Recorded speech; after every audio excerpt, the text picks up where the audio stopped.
اب میں تقریر کو اپنی آخری منزلوں سے قریب کر رہا ہوں. دیکھیے بسم اللہ الرحمن الرحیم آغاز. اس آیت کو ذرا سا الگ رکھ دیں. یہ آغاز ہے. الحمدللہ رب العالمین. حمد ہے اس اللہ کے لیے جو عالمین کا رب ہے. ربوبیت. اور اس سے پہلے کیا لفظ تھا؟ للہ. الوہیت. تو دو لفظ آگے نا. الوہیت اس سے پہلے ہے اور پھر ربوبیت. الرحمن الرحیم. رحمانیت رحیمیت. مالک یوم الدین مالکیت. تو 5 الفاظ شروع میں رکھے. الوہیت، ربوبیت، رحمانیت، رحیمیت، مالکیت. یہ ہے قرآن مجید کا آغاز. اور اب چلیں قرآن مجید کے اختتام پر. بالکل آخری سورہ بسم اللہ الرحمن الرحیم. قل اعوذ برب الناس ملک الناس الہ الناس من شر الوسواس الخناس الذی یوسوس فی صدور الناس من الجنۃ والناس. بھائی قرآن کا آغاز ہے اسم خدا سے اور قرآن کا اختتام ہے انسان پر. تو بتانا یہ تھا کہ خدا سے انسان تک جو صراط مستقیم ہے وہی ہے درمیان کا قرآن مجید.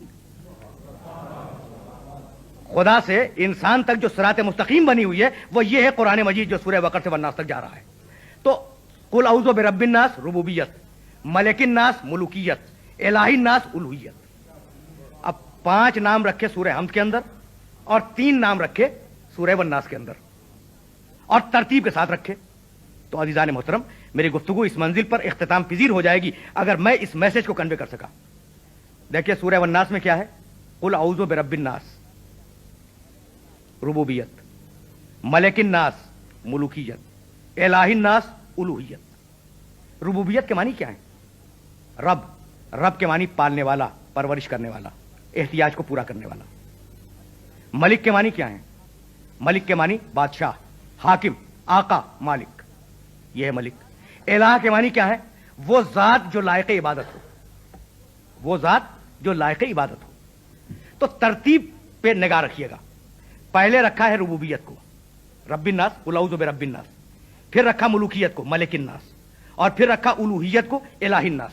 بھائی اس ترتیب میں کوئی نہ کوئی راز تو ہوگا نا. اور اسی راز سے ہم سورہ حمد کے ان الفاظ کی طرف واپس جائیں گے. تو عزیزان محترم انسان کی زندگی کے 3 بڑے ادوار ہیں.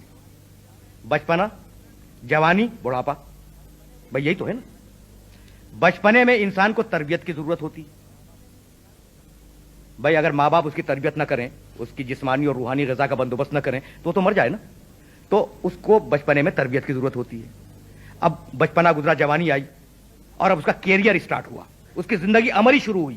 تو عملی زندگی میں یا کسی کے یہاں ملازمت کرے گا یا تجارت کرے گا، یا حاکم ہوگا یا محکوم ہوگا. یہی تو صورتحال ہوگی نا. تو بچپنے میں تربیت حاصل کی اس نے ماں باپ سے، جوانی میں ملازمت کی، محکوم رہا اپنے حاکم کا، اور جب انسان بوڑھا ہو گیا تو اب وہ ملازمت تو نہیں کرے گا. اب وہ اپنی آخرت کی فکر کرے گا اور عبادت کی طرف مائل ہو جائے گا. یہی ہے نا مزاج انسانیت کا. یعنی بچپنے میں جو بچہ کھیلتا نہ ہو وہ ایب نارمل ہے، اور جوانی میں جو فکر معاش نہ کرے وہ ایب نارمل ہے، اور بڑھاپے میں جو عبادت کی طرف مائل نہ ہو جائے وہ غیر فطری انسان ہے. تو یہ فطرت انسانی ہے، یہ مزاج ہے انسان کا کہ بچپنے میں اسے تربیت چاہیے، جوانی میں اسے ملازمت چاہیے، بڑھاپے میں اسے عبادت چاہیے. بے نہیں اسی ترتیب سے جملے رکھے گئے کہ دیکھو غیر اللہ کی طرف توجہ نہ رہے. بچپنے میں رب الناس ہے، جوانی میں ملک الناس ہے، بڑھاپے میں الہ الناس ہے. یعنی تمہاری پوری زندگی پر اس کی حکمرانی ہے اور اپنے کسی عمل کو اس سے ہٹ کے انجام دینے کی کوشش نہ کرنا. اب واپس چلیں سورہ حمد کی طرف کہ اس میں جو ترتیب رکھی گئی وہ ترتیب کیا ہے؟ الحمدللہ رب العالمین، الوہیت، ربوبیت، الرحمن الرحیم، رحمانیت، رحیمیت، مالک یوم الدین، مالکیت. اب 5 نام دیے ہیں نا اپنے اس نے، اور 5 اپنے اوصاف گنائے ہیں. اب ان کے اندر راز کیا رکھا پروردگار عالم نے؟ تو اس میں راز یہ رکھا کہ میں اللہ ہوں، میں خالق میں ہوں تمہارا، اور جب میں تمہارا خالق ہوں تو تمہاری پرورش کی ذمہ داری میری ہے. اب الوہیت سے بات ربوبیت کی طرف گئی. اور جب تمہاری پرورش کی ذمہ داری میری ہے تو میں ایک ایک کی احتیاج کو دیکھ کے دوں گا، رحمانیت. اور جب قیامت کے اندر آؤ گے تو اب وہاں ایک ایک کو دینے والا نہیں ہوں، اب میں عمل کو دیکھنے کے بعد دینے والا ہوں، رحیمیت. اور یہ نہ سمجھو کہ کسی اور سے لے لو گے، مالک یوم الدین میں ہوں، مالکیت. تو پروردگار عالم نے اس پورے سورہ حمد کے اندر اس بات کو پیش کیا کہ انسان کی پوری زندگی پروردگار عالم کی عبادت اور اطاعت میں بسر ہونی چاہیے. اگر میرا یہ پیغام